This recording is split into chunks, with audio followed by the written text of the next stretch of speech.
Hello guys! Hello! This is for Aquarius. Aquarius, welcome dito sa aking channel. Kapalaran 888. Welcome guys. Alamin natin kung anong messages, vibration, gabay energy para sa inyong lahat. Aquarius.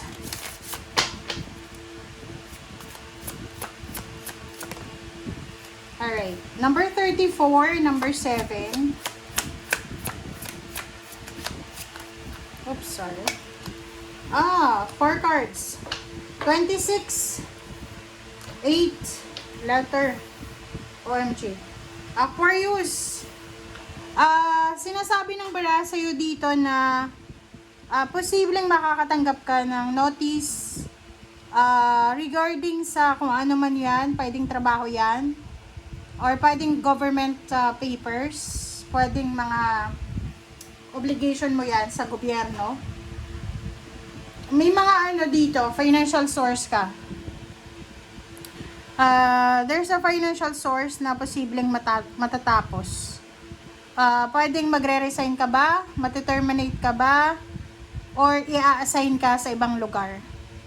Pero ang nakikita ko sa'yo dito, sinasabi ng bara sa'yo na it's a blessing in disguise. Kasi okay, may mga uncontrollable ka na sitwasyon na hindi mo talaga kayang kontrolin. Pero after ng pangyayari na yan, mayroong magsisimula na pwedeng magdala sa'yo ng sobra-sobrang power, strength, and then abundance. Okay.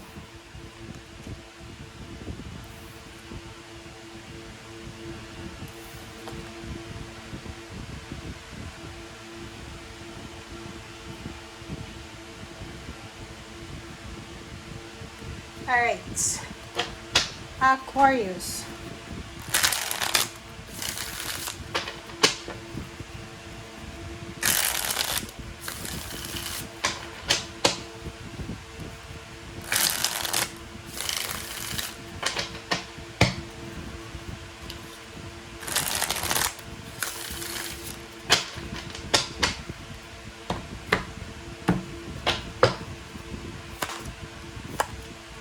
Okay, Ace of Cups and the Hangman.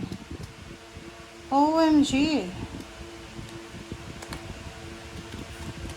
Ang sabi ng bara sa'yo dito, Aquarius, na talagang meron ditong mahang. So, pwedeng pansamantala ka na walang trabaho muna.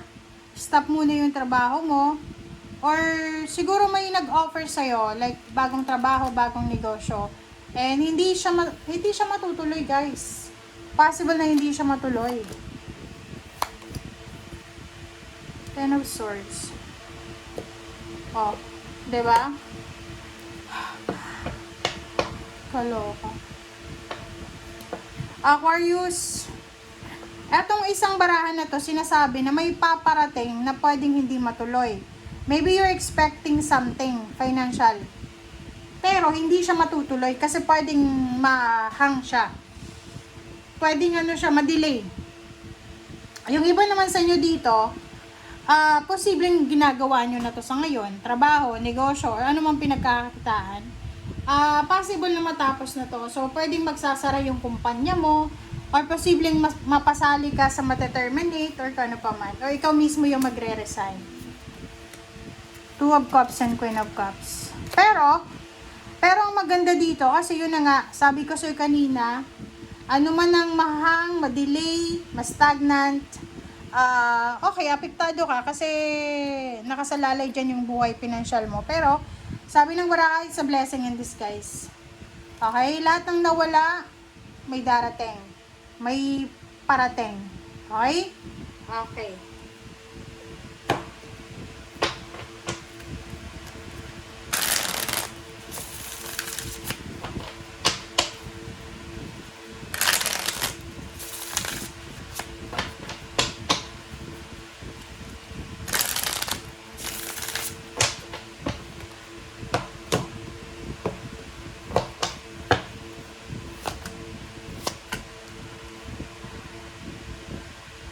OMG. Aquarius, kung makikita mo dito, sobra-sobra yung ano mo eh. Sobra-sobra yung pagmamahal mo sa pamilya mo. Kung isa kang anak, breadwinner ka ba? Kasi kung ikaw isang anak, kahit may asawa ka na, tumutulong ka pa rin sa magulang mo. Kahit na may kalibin ka na, yung pera mo nakalaan pa rin sa magulang mo. Ang problema dito,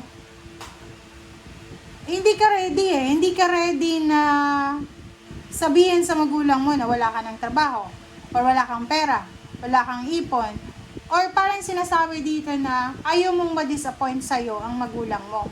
Etong 9 of Swords na to, hindi ka makatulog sa gabi sa sobrang pag-iisip. Iniisip mo, ano bang gagawin ko sa magulang ko? Ano bang gagawin ko para sabihin sa kanila na huwag na munang ituloy yung pagpaparenovate ng bahay. Huwag na munang ituloy yung pagpapagawa ng bahay.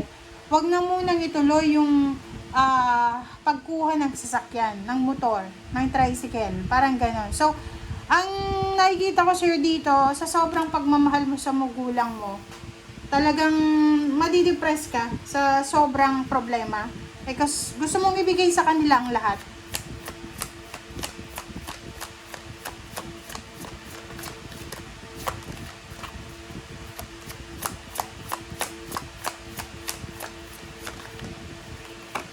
Okay.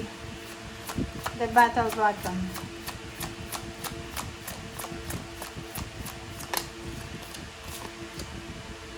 Oh, 'di ba? Ang sabi ng baraha sa'yo, ganun talagang buhay. Minsan may mga bagay na hindi mo makontrol, lalo na sa trabaho, pera, pinagkakakitaan, ganun. Hindi natin kontrolado yan. But, ang sinasabi ng baraha sa'yo dito na yung future mo, hindi ibig sabihin na financially may problema ka sa ngayon sa kasalukuyan, yun na yung magiging future mo. No. Kasi bilog ang mundo eh. Diba? Pwedeng umikot yan, pwedeng pumabor yan sa'yo, or pwedeng ilaglag ka niyan. So, sabi ng baraha sa'yo, huwag kang masyadong mag-alala. Kasi hanggat buhay ka, hanggat malakas ka, kayang-kaya mo na makasurvive, kaya mong matupad yung mga pangarap mo, kaya mong ibigay sa pamilya mo yung pangangailangan nila. And sabi ng Wands and the Witch, sinasabi ng baraha sa'yo dito, ang kalaban mo lang sa ngayon is sarili mo. Okay? Wala kang ibang kalaban dito. Wala kang ibang kalaban, kundi sarili mo. So, ibig sabihin, huwag kang magpapadala sa panic mo. Kasi magpapanik ka eh. Like, iisipin mo, ano kayang sasabihin sa akin ng magulang ko? Ano kayang sasabihin ng kapitbahay ko? So, dito sinasabi ng baraha, ano lang, just go with the flow lang. Kung anong nangyayari sa'yo sa ngayon, just go with the flow. Magtiwala ka sa universe. Kasi hindi naman yan ibibigay sa'yo kung hindi mo yan kaya. Okay?